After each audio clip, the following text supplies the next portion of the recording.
G'day everyone, so I've got my FX Impact, I received it, it was all good, I took it all out, I unboxed it, got it all sorted, read the manual, got the magazine in, the tanks come with some air in them already, so that was great. Right, can't wait to get something through it. Cocked the weapon with the magazine in, put a slug into the chamber, pulled the trigger, aiming safely, nothing happened. Now, because there's so much complexity and adjustments with these FX Impacts, you don't want to just start dialing stuff when you don't know what you're doing. What it is, there's a transport mode.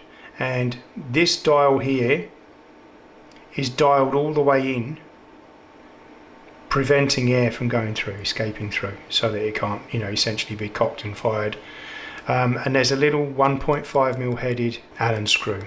Take the 1.5mm headed screw, and then once you've removed it, you then dial this out till there's 4 stroke just under 5 lines showing, and then you should be able to point it in a safe direction, pull the trigger. That will then enable the air to flow, and you should be able to fire your pellet stroke slug, and then from that point on you won't have any issues. Anyway, thanks very much everyone, take care, cheers, bye.